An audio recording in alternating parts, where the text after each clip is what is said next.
With it. Okay, that was an awful intro. What's up, guys? This is Paul here, back for another episode of Pyro's Journey, my single-player Let's Play within Minecraft. And I'm actually doing post-commentary today because silly me recorded like 40 minutes of footage with audio commentary over it, and my microphone was muted, which is a bit annoying. I've edited the footage down to 20 minutes because, quite frankly, it's 2:42 AM and I don't feel like commentating over 40 minutes of footage. I actually wasn't even going to put a video up at all, but you know, I posted on Twitter earlier today, Twitter and Facebook, saying that I would not be posting videos for about a week because university has been very, very tough on me lately. You know, balancing a YouTube channel and university is a challenge, and it sounds laughable to some people. Like, a lot of people outside of university, or a lot of people who aren't on YouTube, or when I tell them, like, you know, I post videos on YouTube, think it's no big deal. I mean, playing games and posting them to, you know, YouTube isn't that big of a hassle, but I don't think people realize the amount of time you put into it. Like, for me, it's about maybe 2 hours of my day, and you're probably thinking, yeah, 2 hours, that isn't very much, Paul. But when you look at things, I wake up at 8 AM, I get a shower, and I eat breakfast. I'm out of my house for about 8:30, and I'm on university by 9 AM. I'm usually at university on a good day till about 4 or 5. As of recently, I've had a lot of coursework do, and that counts towards my university grade. So I've been in university basically 12 hours a day. I get home at 9 o'clock. And obviously, if I'm going to record a video, I usually play for about an hour to 1 hour and a half, and then I would edit for about 15, 20, 30 minutes maybe. So that's obviously 2 hours eaten up there. I have to render overnight, and then I upload the next day at university. So basically, the video you're seeing now, I won't be uploaded until tomorrow. So that's 2 hours of my day, and obviously it eats up a lot of my free time when I'm not at university. You know, when the coursework isn't so heavy and I get home at like 4 PM, 5 PM, yeah, it's cool then, because obviously make a video, I'm done by 6 and I can chill the rest of the night. And it's not that I feel that YouTube is a job to me or a chore, because don't get me wrong, YouTube and making videos is part of my hobby time. Sometimes I'll feel in the mood and sometimes I won't. Obviously, you know, right now I feel in the mood. And before someone says, oh, you're only doing it because you get money off it, Paul. Believe me, if I wanted to get money, I would be posting my Feed the Beast episodes every day. Those videos seem to get like 25,000 views for some reason. Yet these Let's Play videos and the Minecraft ones only get 10,000 on a good day, which I'm not hating on. I'm actually really thankful. You know, YouTube somehow, like this time last year, I was getting 30-40k views in a video, and yet I've gained 60,000 subscribers since last year, and I'm getting less views. Is my content getting worse, or is YouTube's publishing system getting worse? I don't know. Personally, I think my content is a lot better. I find my content a lot clearer now and a lot less annoying. Last year I actually would just record like 20 minutes like no editing, and I would upload that, and yet it got like 30 to 40,000 views. Now I usually spend again like 2 hours in the video, and it seemed to get less views. I honestly don't care. I'm again thankful for the fan base I have, and it's a fun thing to do. Anyway, I was talking about space when I was actually doing this live commentary, so I guess I should probably talk about that again. A lot of people seem to be enjoying my rambly episodes, so I will go on about that. So I was recently watching Stephen Hawking's Into the Universe on Netflix, which is an excellent series, by the way, for any space fanatics like me, or for anybody who has a general interest in space. I find astronomy and astronomy in general one of the most interesting topics in my life. Like, I know I do computer science, obviously programming is really cool to me as well, but astronomy is like one of my hobby interests, which I like to research from time to time, and I really enjoy, like, you know, one thing, it just constantly blows my mind, and one thing that really blows my mind is light speed. A lot of people don't know, like, what light speed is, and basically light speed is the time it takes for light to travel from an object or an area to Earth, so at the speed of light.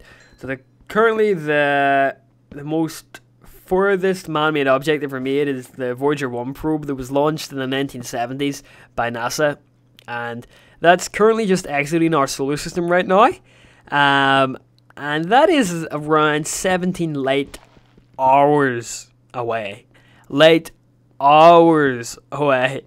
And to put it in perspective, the closest star, the closest star system to us is I think it's Alpha Proxima. Hold on, let me Google that. Okay, I was close. It's Proxima Centauri. I think that's the closest star to us, and it's part of a triple star system called with Alpha Centauri, and I think it's Alpha Centauri B. I'm not too sure, but basically those three stars are, the closest to Earth. I think it is, and I'm reading on Wikipedia here. Its distance to the second and third nearest stars form the Alpha Centauri. So. Apparently, I just read there that the Alpha Centauri system might contain an exoplanet. Basically, an exoplanet is a planet which I think it has Earth-like quality. Sorry for the type. I'm actually searching it here so I don't make an idiot of myself. Yeah, exoplanet or extrasolar planet is a planet outside the solar system. Okay. Yeah, so it doesn't matter. In Alpha Centauri B, there's one which I find really interesting. Something that blows my mind is, I think that's 4 light years away. I'm not too sure. Let me see. Light years. I have no idea. 4.37 light years. So, to put that in perspective, the furthest man-made objects, 18 hours, and that's been traveling for 30 years now.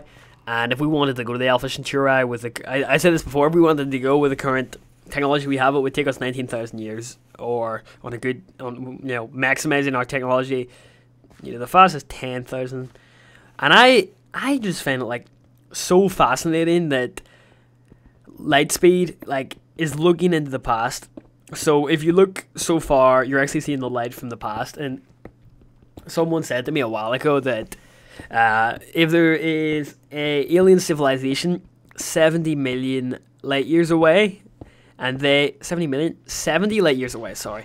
If there's an alien civilization 70 light years away, and they're looking at us through a telescope, and assuming they have the technology powerful enough to look directly at Earth and see what's happening on Earth, they would be seeing World War II. That just blows my mind, how they could look into the past. One day when somehow, I don't know, physics is physics. You can't travel faster than the speed of light. You can travel 99.9999% of the speed of light, but you never can travel at the speed of light unless we somehow break the laws of physics, which, I don't know. If somehow we do break physics, which is impossible, but imagine in my head, we break physics and we manage to travel faster than the speed of light. If we traveled 140 times the speed of light, and travel to that place where the planet that's 70 light years away from Earth, we could actually look at World War II in a telescope and see it happening, live video of it, proper HD. I didn't even know, it just blew my mind. And the fact that we can't comprehend this is awesome. Again, into the universe with Stephen Hawking is an awesome series. Go watch it. Stephen Hawking is such an inspiration to me as well, because obviously he was hit by a life-threatening disease and a life-crippling disease, and he made the most of it. He was one of the most popular physicists ever to live, and obviously he's revolutionized physics in the past half a century.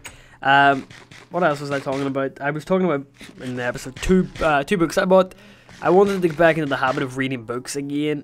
I read a lot of books as a child, actually, because obviously it was mandatory in my primary school to read books, but I read a lot of books as a child, and I ordered 3 or 4 books. I ordered 2 Carl Sagan books. Carl Sagan is someone I really, really love, just because of the way he portrayed astronomy to the public. He mainstreamed astronomy in the 1980s with his Cosmos series. If you guys haven't seen Carl Sagan's Cosmos, go search on YouTube and search Carl Sagan's Cosmos. Every episode is uploaded, and it will blow your mind. Literally, it's almost 30 years old. It is 30 years old, the series, or almost, and it still holds up extremely well today. It's awesome. If I could smoke a joint with someone, it would be Carl Sagan. Smoke weed every day. Anyway, I ordered Carl Sagan's Cosmos, and I also ordered Contact, the book by Carl Sagan, which is a book about, it's a novel about it's a story about Earth receiving alien radio signal, and the radio signal contains information on how to build a time machine. And that's all I know, and I don't want to spoil it because it sounds really interesting, and to me Carl Sagan's really awesome, so whatever he writes will be awesome. I also ordered The Power of Now, which is a book by Eckhart Tolle about living in the present. It's all about psychology and philosophy, about how to stop worrying about the future and the past and live in the now. It's something I classify myself as partially Buddhist. Something I really like about Buddhism is I don't believe in a god or anything. I just like the philosophy of it. And something I really like about Buddhism is the aspect of Taoism. And Taoism is essentially living with one, what can I kind of describe it? It's living with life, living one-on-one with life, living in the now sort of thing. It's, I think there was a great quote, I can't remember who it was by, but it was by an ancient Japanese samurai, and I don't know if it was Miyamoto Musashi or not, but it was an ancient Japanese samurai that said, why does man, when it starts to rain, why does man run in the rain? Despite running in the rain, the man will always be wet or something. So it's why bother running in the rain when I know there was something on Mythbusters that said if you ran in the rain you would get less wet or something like that. But why bother running in the rain when you'll get wet anyway? I found that quote really cool. Why worry about getting wet if you're already wet? I mean, when it rains it pours essentially, and if your house is 10 minutes away and you walk 10 minutes, you're going to be soaking. If you run 10 minutes, you're going to be soaking. Is it worth running? Is it worth running in the rain and getting wet? You probably will get less wet if you walk, or get more wet if you walk. But I don't know. You should kind of embrace your fate. That's what I'm kind of getting at, I guess. And that's what Taoism is. In Buddhism, it's living with the Tao, and Tao is life. So living with life, despite what happens. So it's kind of no matter if the most messed up shit happens to you, how to live with it. And that's what I really, really like about that. I watched a really good documentary on, sorry I'm clicking my fingers here, I don't know if you can hear it. I watched a really good documentary on Buddha and Buddhism, I can't even remember the name of it, but Hutch, famous COD commentator, linked it out, which is pretty cool. This is my first diamonds, by the way, here. Yay, diamonds! But back to space. Back on the topic of space. I wanted... Oh, let me turn my gain down a little bit. That should work, right? Yeah, that'll do. Back on the topic of space.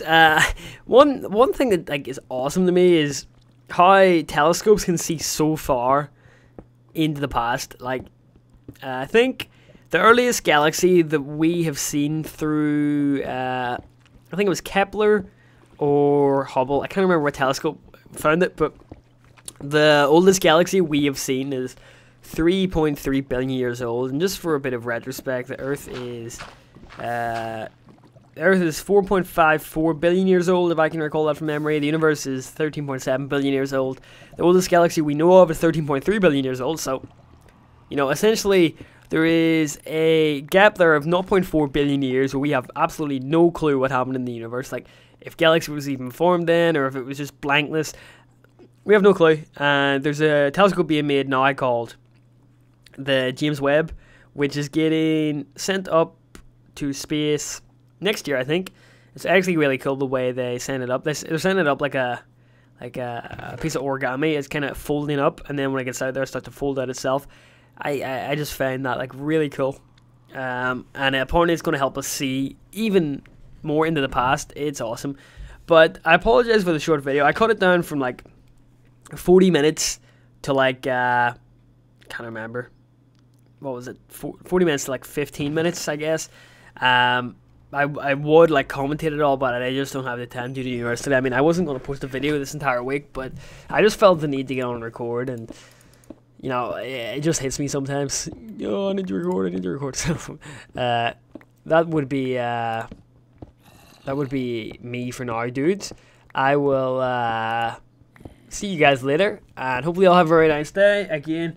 My next video, hopefully I'll get back into the schedule, posting videos on Monday or Tuesday, because my coursework's due Monday, so I should be okay from then on. But once more, guys, thank you for watching. I really appreciate it. I'm gonna burp. This is all I said. Bye.